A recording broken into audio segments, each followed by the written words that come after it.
बुढ़ापा। जिस तरह से मृत्यु अटल है, जितनी मृत्यु सच है, उतना ही सच है बुढ़ापा। हर वह आदमी या वस्तु जिसका जन्म होता है, उसका नाश होने से पहले वह पुरानी या बूढ़ी भी होती है। और आज के बुढ़ापा एक इमोशनल कहानी इसी आधारित सत्य पर आधारित है। बुढ़ापा एक इमोशनल कहानी। हर रोज की तरह दिनेश लाल जी अपने शाम के सैर सपाटे से लौट आए थे।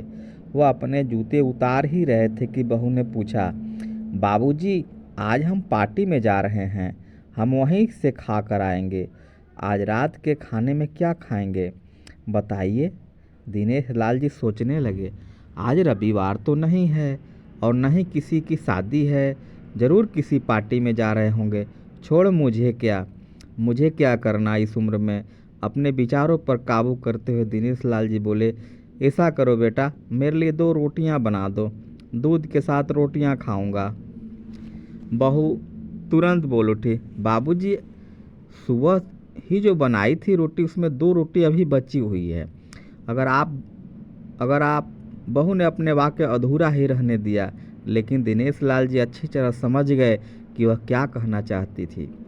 सुबह की रोटियां खाई तो गैस हो जाएगा।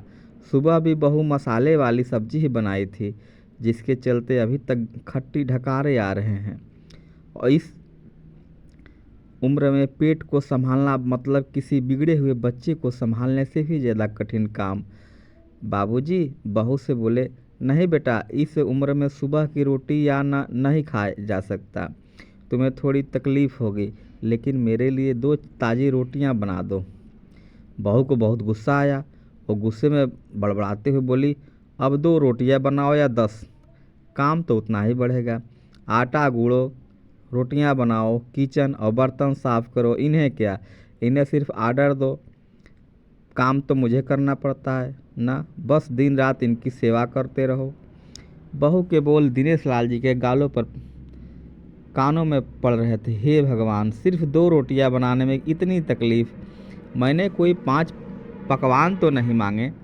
उन्हें बहुत गुस्सा आ गया, लेकिन गुस्सा वहाँ किया जाता है जहाँ कोई सुनने वाला हो। उन्होंने अपना गुस्सा निगल लिया। अब तो जिन्हें जितनी जल्दी गुस्सा आता था, उससे जल्दी ज़्यादा भी चला जाता था। दिनेश लाल जी को अपनी पत्नी की बहुत याद आई। निर्मला के जीते जी उन पर कभी बासी रोटी खाने की नौबत नहीं आई थी। उल्टा खाने में 10 चीज़ें और मिल जाती थी। खाने के साथ मीठा, पापड़, अचार, दही, छाछ, सलाद और पता नहीं क्या क्या। दिनेश जी को बहुत बुरा लगा। रहने दो बहू, मैं सुबह की रोटी ही खा लूँगा। फिजूल में तुम्हें तकलीफ़ होगी, और वैसे भी तुम्हारे हाथों की रोटी बहुत मुलायम होती है। मुझे चलेगा, मेरी वजह से तुम लोगों को देरी नहीं होनी चाहिए। बहू को तो सोने से पीछा मिल गया। वह अपने आवाज़ मीठी करते हुए बोली, बाबूजी, आप चाय लेंगे क्या? दिनेश लाल जी अपने चाय पीने की इच्छा को दबाते हुए बोले, वैसे कोई ख़ास इच्छा नहीं है चाय पीने की, मगर अगर तुम बना रही हो तो मेरे लिए भी थोड़ी बना देना। हाँ बाबूजी, मैं अपने लिए बनाने वाली हूँ, आपके लिए भी बना देती हूँ। बोलकर बहू रसोई घर के अंदर चली गई। दिनेश लाल जी खुद से ही बातें करने लगे, अभी तो लाखों की जायदाद है मेरे पास, यह घर भी मेरे नाम पर है, खाते में भी लाखों रुपए पड़े हैं। कभी बेटा विषय निकालता तो मैं बोलकर टाल देता कि मेरे बाद तो तेरा ही तो है सब। और फिर एक कप चाय और 2 ताज़ी रोटियों के लिए तरसना पड़ता हो। तो बूढ़ों के क्या होता होगा, जिनके पास संपत्ति के नाम पर सिवाय पुरानी यादों के कुछ भी नहीं होता। निर्मला की याद करके दिनेश लाल जी की आंखों में आंसू चमकने लगे और धीरे से गालों पर सरके। निर्मला के होते हुए उन्होंने घर का कोई भी काम नहीं किया था। आर्थिक जवाबदेही के अलावा उनकी और कोई जवाबदारी नहीं थी। उनके व्यापार में भी तो उन्हें अच्छा साथ दिया था। वह भी निर्मला से बहुत प्यार करते थे, लेकिन कभी जता या बता नहीं पाए। वह यह सच्चे दिल से मानते थे कि निर्मला उनकी किसी पूर्व जन्म के पुण्य का फल है, लेकिन जिंदगी के भाग दौड़ में निर्मला की मन की इच्छाएं पूरी ही न कर सके। उन्हें वैष्णो देवी जाना था, लेकिन हर बार यह यात्रा अगले साल के पोस्टपोन्ड हो जाती। घर बार और संसार की जिम्मेदारियां संभालते संभालते कब उनकी इच्छाएं उन्हीं के साथ चली गई पता ही नहीं चला। दिनेश लाल जी ने देखा कि उनके पोता और पोती दोनों ही स्कूल से आ गए थे। दोनों ने अपनी बस्ता सोफे पर फेंका और दादाजी की तरफ दौड़ कर उनके गले लगते हुए कहने लगे, चलिए न दादाजी, खेलने चलते हैं। यही निस्वार्थ प्रेम के कुछ पल थे जिनमें दिनेश लाल जी की भी बच्चों के साथ बच्चे बन जाते थे और सारे अपने दुख और यादें भूल जाते थे। वह कुछ बोल पाते इससे ही पहले ही बहू ने कहा, चलो छोड़ो दादाजी को, हमें पार्टी में जाना है। जल्दी से आकर तैयार हो जाओ, पापा भी आते होंगे। दोनों ही बच्चे दादाजी को छोड़ मम्मी की तरफ भागे। उनकी पोती 7 साल की थी और पोता 5 साल का था। दिनेश लाल जी अपनी सोच में डूबे हुए बालकनी की तरफ गए। बालकनी में धीमी ठंडी पवन में उनका स्वागत किया। बहू उनके लिए चाय बनाकर लेकर आई। बालकनी में रखी अपनी कुर्सी पर बैठकर दिनेश लाल जी घुट घुट करके चाय पी रहे थे। पी क्या रहे थे, निगल रहे थे, क्योंकि चाय के नाम पर सिर्फ कम शक्कर वाला गर्म पानी था, न इलायची न अदरक।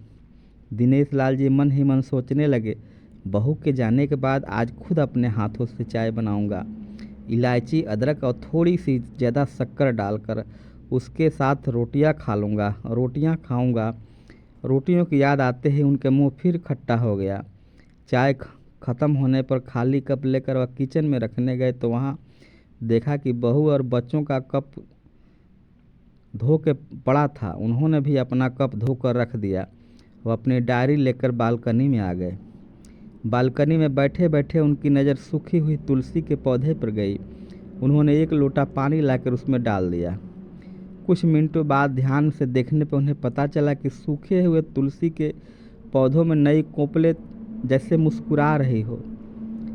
टुडे याद आया कि निर्मला हर सुबह तुलसी को पानी और शाम को दिया दिखाई देती थी। अब तो शाम को ना तुलसी को ना ही भगवान के मंदिर में दिया जलता है। पता नहीं कितने संस्कार, कितनी अच्छी आदतें निर्मला अपने साथ ले गई थी। दिनेश लाल आसमान की तरफ देखकर बोले, शकुंतला, मुझे और इस घर को अभी तुम्हारी ज़रूरत थी। तुम क्यों हमें छोड़कर चली गई? तुमने मुझे धोखा दिया। तुमने हमेशा साथ रहने का वचन दिया। तुम मुझे अकेला छोड़कर चली गई। दिनेश लाल की आंखें भर आई। पापा, इतनी ठंडी हवाएं बह रही हैं, अब आप हैं कि बालकनी में बैठे हैं? अंदर आ जाइए, नहीं तो बीमार हो जाएंगे। बेटे ने दिनेश लाल जी से कहा। बेटा, बहू, पोता पोती सब तैयार होकर पार्टी के लिए निकल रहे थे। किसी ने झूठ मूठ में मन रखने के लिए भी उनसे नहीं पूछा कि साथ चलिए। बाबा, आप खाना खाकर जल्दी सो जाइएगा, हमें आने में देर हो जाएगी। ज़्यादा देर तक जागना आपकी सेहत के लिए अच्छा नहीं है। हमारे पास घर की दूसरी चाबी है, हमारी चिंता मत कीजिएगा, बेटे ने जाते हुए कहा। ऐसे बोल रहे हैं जैसे मेरी सेहत की बहुत फिक्र है। कितने दिनों से बोल रहा हूँ, डॉक्टर के पास ले चलो, बीपी बढ़ा हुआ है, शुगर भी चेक करवाना है। थोड़ा सा भी चलता हूँ हाँफने लगता हूँ। बेटा कहता है कि बुढ़ापे में यह सब तो होता ही है, ज़्यादा भरम मत पालिए। वाह बेटा, बूढ़े बाप के पास बैठने के लिए थोड़ा सा भी टाइम नहीं है। तेरे पास अब पार्टी के लिए टाइम ही टाइम है। ऐसे अनगिनत विचार उनके दिमाग में चल रहे थे, लेकिन फिर भी उन्होंने हाँ में सिर हिला दिया। सभी पार्टी में चल दिए। दिनेश लाल जी हाल में रखे कुर्सी पर आकर बैठे। खाना खाने की अभी कोई इच्छा नहीं थी, इसलिए टीवी चालू की। आज वैलेंटाइन डे था, प्यार का दिन, इसलिए टीवी पर ही उसी के बारे में दिखा रहे थे। दिनेश लाल जी की नज़र पास में रखे अपनी पत्नी के फ्रेम पर गई। उसने लाल कवर की साड़ी पहन रखी थी। प्यार तो उन्होंने भी बहुत खूब किया था, निर्मला जी से पूरी ज़िंदगी किया, जी जान से किया, लेकिन कभी बोल नहीं पाया। टीवी पर दिखा रहे थे, लोगों ने लाल कपड़े पहन रखे थे, हाथों में लाल फूलों का गुलछे लेकर वह ग्रीटिंग कार्ड की खरीदारी कर रहे थे। पता नहीं दिनेश लाल जी के मन में क्या आया, उन्होंने अपने पैसे को बंटवा लिया और निकल पड़े। निर्मला जी के याद में चलते चलते वो एक आइसक्रीम पार्लर के पास पहुँचे। उनको श्वास चढ़ गया था। उनके सांसों की गति तेज हो गई थी। आइसक्रीम पार्लर के पास एक कुर्सी पर आकर बैठ गए। तभी वहाँ पर एक छोटी बच्ची आई जो गुब्बारे बेच रही थी। बच्ची बोली, दादाजी गुब्बारे लोगे क्या? इतने ही बच्चे हैं, बिक जाएंगे तो जल्दी घर चली जाऊंगी। दिनेश लाल जी ने देखा कि 10-12 रंग के बिरंगे गुब्बारे थे। उन्हें याद आया कि निर्मला जी को भी गुब्बारे बहुत पसंद थे, लेकिन अब गुब्बारे लेकर क्या करूं? उन्हें बच्ची की आंखों में सच्चाई और आशा दिखी। उन्होंने 200 दिए और सारे गुब्बारे खरीद लिए। उन्हें फिर से निर्मला दी की याद आई, क्योंकि वह भी घर से निकलते समय हमेशा थोड़े एक्स्ट्रा पैसे लेकर निकलती थी और किसी न किसी ज़रूरतमंद की मदद किया करती थी। कभी वो टोकते तो बोल कहती थी कि हमें भगवान ने लेने वालों के लिए नहीं, देने वालों के लाइन में खड़ा किया है और थोड़े से रुपए के बदले में लाखों की दुआएं मिलती है, तो मुझे टोका मत कीजिए।